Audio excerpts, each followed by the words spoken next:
विक्रम और बेताल। कहानी नंबर 2। किसकी स्त्री। यमुना के किनारे धर्म स्थान नामक एक नगर था। उस नगर में गणाधिप नाम का राजा राज करता था। उसी में केशव नाम का एक ब्राह्मण भी रहता था। ब्राह्मण यमुना के तीर पर जब तप किया करता था। उसके एक लड़की थी जिसका नाम मालती था। वह बड़ी रूपवती थी। जब वह ब्याह के योग्य हुई तो उसके माता पिता और भाई को चिंता हुई। संयोग से एक दिन जब ब्राह्मण अपने किसी यजमान की बारात में गया था और भाई पढ़ने गया था, तभी उनके घर में एक ब्राह्मण का लड़का आया। लड़की की माँ ने उसके रूप और गुणों को देखकर उससे कहा कि मैं तुमसे अपनी लड़की का ब्याह करूंगी।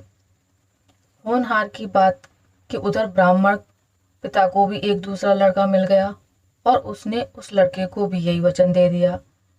उधर ब्राह्मण का लड़का जहाँ पढ़ने गया था वहाँ वह एक लड़के से यही वादा कराया। कुछ समय बाद बाप बेटे घर में इकट्ठे हुए तो देखते क्या है कि वहाँ एक तीसरा लड़का और मौजूद है। दो उनके साथ आए थे। अब क्या हो। ब्राह्मण, उसका लड़का और ब्राह्मणी बड़े सोच में पड़े।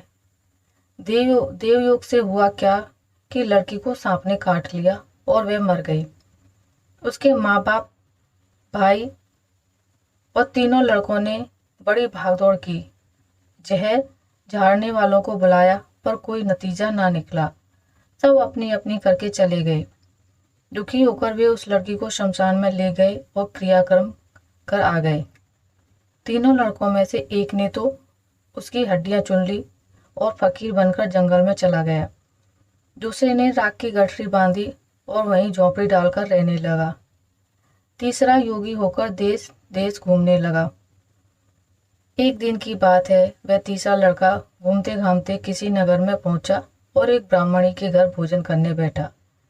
जैसे ही उस घर की ब्राह्मणी भोजन परोसने आई कि उसके छोटे लड़के ने उसका आंचल पकड़ लिया।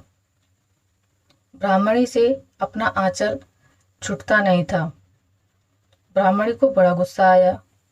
उसने अपने लड़के को झड़का, मारा पीटा, फिर भी वह ना माना तो ब्राह्मणी ने उसे उठाकर जलते चूल्हे में पटक दिया।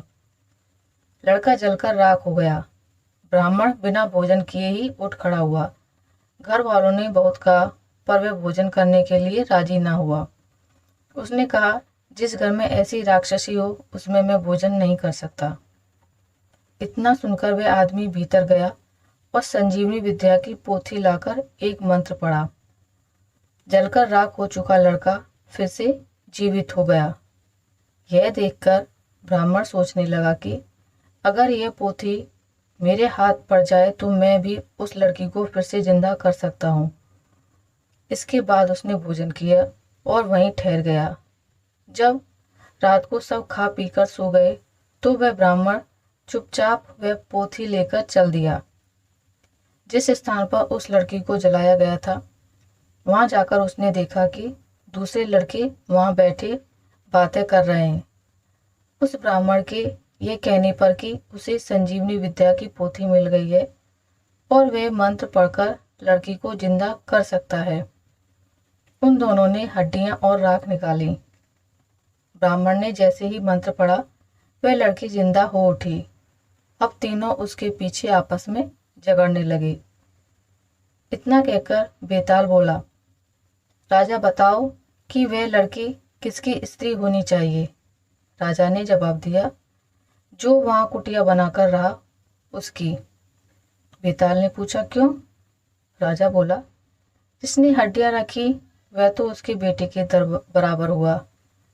जिसने विद्या सीखकर जीवन दान दिया वह बाप के बराबर हुआ। जो राख लेकर रमा रहा वही उसका हकदार है। राजा का यह जवाब सुनकर बेताल फिर पेड़ पर जा लटका। राजा को फिर लौटना पड़ा और जब वह उसे लेकर चला तो बेताल ने तीसरी कहानी सुनाई।